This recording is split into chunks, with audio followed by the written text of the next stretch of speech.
March 1ರಂದು ಜಗದ್ಗುರು ರೇಣುಕಾಚಾರ್ಯರ 45ನೇ ಜಯಂತಿ ಉತ್ಸವ ಹಾಗೂ ಪ್ರಧಾನ ಸಮಾರಂಭ ಜರುಗುತ್ತೆ ಅಂತ ಸಮಿತಿಯ ಕಾರ್ಯದರ್ಶಿ ಮಹೇಶ್ ಯಳಮನಿ ತಿಳಿಸಿದ್ದಾರೆ. ಶ್ರೀಮದ್ ಜಗದ್ಗುರು ರೇಣುಕಾ ಭಗವತ್ಪಾದಂಗಳವರ 48ನೇ ಜಯಂತಿ ಉತ್ಸವ ಧಾರ್ಮಿಕ ಸಮಾವೇಶ ಹಾಗೂ ಪ್ರಶಸ್ತಿ ಪ್ರದಾನ ಸಮಾರಂಭವು ಮಾರ್ಚ್ 1ರಂದು ವಿಜೃಂಭಣೆಯಿಂದ ಜರುಗಲಿದೆ ಅಂತ ಶ್ರೀ ಜಗದ್ಗುರು ರೇಣುಕಾಚಾರ್ಯ ಜಯಂತ್ಯೋತ್ಸವ ಸಮಿತಿ ಕಾರ್ಯದರ್ಶಿ ಮಹೇಶ್ ಯಳಮನಿ ತಿಳಿಸಿದ್ದಾರೆ. ಪತ್ರಿಕಾ ಮಾಧ್ಯಮದವರೊಂದಿಗೆ ಮಾತನಾಡಿದ ಅವರು, ರವಿವಾರ ಬೆಳಗ್ಗೆ 7:15ಕ್ಕೆ ಶ್ರೀ ಜಗದ್ಗುರು ರೇಣುಕಾಚಾರ್ಯರ ಗದ್ದುಗೆಗೆ ರುದ್ರಾಭಿಷೇಕ ನೆರವೇರಲಿದ್ದು, ಬೆಳಿಗ್ಗೆ 10:30ಕ್ಕೆ ಜಂಗಮರಿಗೆ ಪ್ರವಾಸ ವಿನಿಯೋಗವಿರುತ್ತದೆ.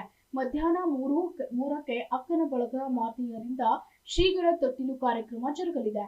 ಸಾಯಂಕಾಲ ಶ್ರೀಮದ್ ಜಗದ್ಗುರು ರೇವಣಸಿದ್ದೇಶ್ವರ ರವರ ದೇವರ ಭಾವಚಿತ್ರ ಭವ್ಯ ಮೆರವಣಿಗೆ ಹಲಗರ್ಟಿ ಓಣಿಯ ಮುಖಾಂತರ ಶ್ರೀ ಕೊತ್ತಲ ಬಸವೇಶ್ವರ ದೇವಾಲಯದವರೆಗೆ ಸಾಗಲಿದೆ. ತದನಂತರ ಸಾಯಂಕಾಲ 6:30ಕ್ಕೆ ಕೊತ್ತಲ ಬಸವೇಶ್ವರ ದೇವಾಲಯದಲ್ಲಿ ಸಮಾರೋಪ ಸಮಾರಂಭ ಆಯೋಜಿಸಲಾಗಿದೆ.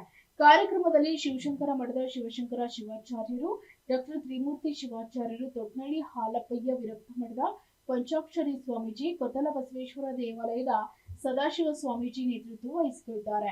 ಮುಖ್ಯ ಅತಿಥಿಗಳಾಗಿ ವೈದ್ಯಕೀಯ ಶಿಕ್ಷಣ ಸಚಿವ ಡಾಕ್ಟರ್ ಶರಣಪ್ರಕಾಶ ಪಾಟೀಲ್, ಮಾಜಿ ಶಾಸಕ ರಾಜ್ಕುಮಾರ್ ಪಾಟೀಲ್ ತೆಳಕೂರು ಆಗಮಿಸಲಿದ್ದಾರೆ. ತಹಸೀಲ್ದಾರ್ ಶ್ರೀಯಾಂಕ ಧನಶ್ರೀ ಕಾರ್ಯಕ್ರಮ ಉದ್ಘಾಟನೆ ಮಾಡಲಿದ್ದಾರೆ. ಸಮಿತಿ ಅಧ್ಯಕ್ಷ ಅನಿಲ್ ಕುಮಾರ್ ಹುಡ್ಗಿ, ಕಾರ್ಯದರ್ಶಿ ಮಹೇಶ್ ಯಳಮನಿ ಅಧ್ಯಕ್ಷತೆ ವಹಿಸಿಕೊಳ್ಳಲಿದ್ದಾರೆ. ಈ ಸಂದರ್ಭದಲ್ಲಿ ಉಮೇಶ್ ಪಾಟೀಲ್ ಯಾಕಾಪುರ್, ಜಗದೇವಪ್ಪ ಜಪಾಟಿ, ಶಿವಶಂಕರಪ್ಪ ಬಿಡಪ್, ಶಂಕರಪ್ಪ ಮಾಸ್ತರ್ ಕೋಸ್ಗಿ, ಅಖಿಲ ಭಾರತ ವೀರಶೈವ ಮಹಾಸಭಾದ ಅಧ್ಯಕ್ಷ ರಾಜಶೇಖರ್ ನಿಲಂಗಿ ಉಪಸ್ಥಿತರಿದ್ದರು. ಜಯಂತಿ ಉತ್ಸವ ಅಂಗವಾಗಿ ನಾವು ನಮ್ಮ ಶ್ರೀ ರೇವಣಸಿದ್ದೇಶ್ವರ ಚಾರಿಟೇಬಲ್ ಟ್ರಸ್ಟ್ ಮತ್ತು ರೇಣುಕಾ ಜಯಂತಿ ಉತ್ಸವ ಸಮಿತಿ ಹಾಗೂ ಅಖಿಲ ಭಾರತ ವೀರಶೈವ ಮಹಾಸಭಾ ತಾಲೂಕು ಘಟಕ, ಯುವ ಘಟಕ, ಮಹಿಳಾ ಘಟಕ ಈ ಎಲ್ಲ ಟ್ರಸ್ಟ್ ವತಿಯಿಂದ ಹಾಗೂ ನಾವು ಈ ರೇಣುಕಾ ಜಯಂತಿ ಆಚರಣೆ ಮಾಡ್ಲತ್ತೀವಿ. ಇದರ ಸಂಬಂಧವಾಗಿ ದಿನಾಂಕ 1ನೇ ತಾರೀಕು ಎಲ್ಲ ಸಾಂಸ್ಕೃತಿಕ ಕಾರ್ಯಕ್ರಮದೊಂದಿಗೆ ಮೆರವಣಿಗೆಯೊಂದಿಗೆ ಕೊತ್ತಲ ಬಸವೇಶ್ವರ ದೇವಾಲಯದಲ್ಲಿ ಒಂದು ಧರ್ಮ ಸಭೆಯನ್ನು ಆಯೋಜನೆ ಮಾಡಿದ್ವಿ ಮತ್ತು 5 ಜನ ನಮ್ಮ ಸಮಾಜ ಸಾಧಕರಿಗೆ ಸನ್ಮಾನ ಪ್ರತಿ ವರ್ಷದಂತೆ ಈ ವರ್ಷವೂ ಇಟ್ಟುಕೊಂಡಿದ್ದೀವಿ. ಇದಕ್ಕೆ ದಿವ್ಯ ಸಾನ್ನಿಧ್ಯ ವಹಿಸಿ ಶ್ರೀ ಪೂಜ್ಯ ಶ್ರೀ ಶಿವಶಂಕರ ಶಿವಾಚಾರ್ಯರು, ಶಿವಶಂಕರ ಮಠ ಸೇಡಂ ಮತ್ತು ಸಾನ್ನಿಧ್ಯವನ್ನು ಶ್ರೀ ಡಾಕ್ಟರ್ ತ್ರಿಮೂರ್ತಿ ಶಿವಾಚಾರ್ಯರು, ಮಹಾಂತೇಶ್ವರ ಮಠ ತೊಟ್ನಳ್ಳಿ ಇವರು ಇರ್ತಾರೆ.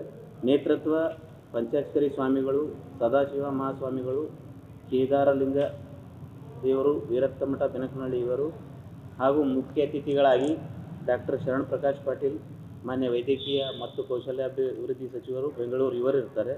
ಹಾಗೂ ಶ್ರೀ ರಾಜ್ಕುಮಾರ್ ಪಾಟೀಲ್ ತೆಳಕೂರು ಮಾಜಿ ಶಾಸಕರು ಇವರು ಕೂಡ ಇರ್ತಾರೆ. ಹಾಗೂ ಅಖಿಲ ಭಾರತ ವೀರಶೈವ ತಾಲೂಕು ಅಧ್ಯಕ್ಷರಾದಂಥ ರಾಜಶೇಖರ್ ನೀಲಂಗಿ ಅವರು ಇರ್ತಾರೆ. ಉದ್ಘಾಟಕರಾಗಿ ನಮ್ಮ ಶ್ರೀಮತಿ ಶ್ರೀಯಾಂಕ ಧನಶ್ರೀ ಮೇಡಮ್ ತಹಸೀಲ್ದಾರ್ ಅವರು ಇರ್ತಾರೆ. ಅಧ್ಯಕ್ಷತೆಯನ್ನು ನಮ್ಮ ಅನಿಲ್ ಕುಮಾರ್ ಹುಡ್ಗಿ ಅವರು ವಹಿಸಿರ್ತಾರೆ. ಹಾಗೂ ರೇಣುಕಾ ಶ್ರೀ ಪ್ರಶಸ್ತಿಯನ್ನು ಈ ಬಾರಿಗೆ ನಾವು ಶ್ರೀ ಜಗದೀಶ್ ಕಡಬ್ಗಾಂವ್, ಶಿವಕುಮಾರ್ ಹಿರೇಮಠ್, ಡಾಕ್ಟರ್ ಪಲ್ಲವಿ ಪಾಟೀಲ್ ಮತ್ತು ಚೆನ್ನಯ್ಯ ಸ್ವಾಮಿ ಬೆನಕನಹಳ್ಳಿ ಹಾಗೂ ಡಾಕ್ಟರ್ ವಿನೋದ್ ಸಂಘ ಇವರನ್ನು ಆಯ್ಕೆ ಮಾಡಿದ್ದೀವಿ.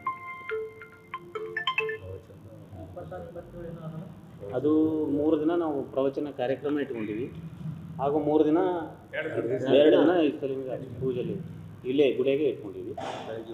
ಬೆಳಗ್ಗೆ 7 ಗಂಟೆಗೆ ಇಟ್ಕೊಂಡಿವಿ, ಸಾಯಂಕಾಲ 7ರಿಂದ ಪ್ರವಚನ ಇಟ್ಕೊಂಡಿವಿ. 26, 27, 28 ಪ್ರವಚನ, ಇಷ್ಟಲಿಂಗ ಪೂಜೆ 27, 20 ಆ ಗಂಟೆಗೆ ಮೆರವಣಿಗೆ, 4 ಗಂಟೆಗೆ ಇಲ್ಲಿಂದ ಕೊತ್ತಲ ಬಸವೇಶ್ವರ ಗುಡಿ ಮೆರವಣಿಗೆ ಇರ್ತದೆ. ಅವಾಗ ವಿವಿಧ ಕಲಾ ತಂಡದವ್ರೂ ಅದರೊಳಗೆ ಭಾಗಿಯಾಗಿದ್ದಾರೆ. Sharanappa Eli, SSV TV news, Sedam.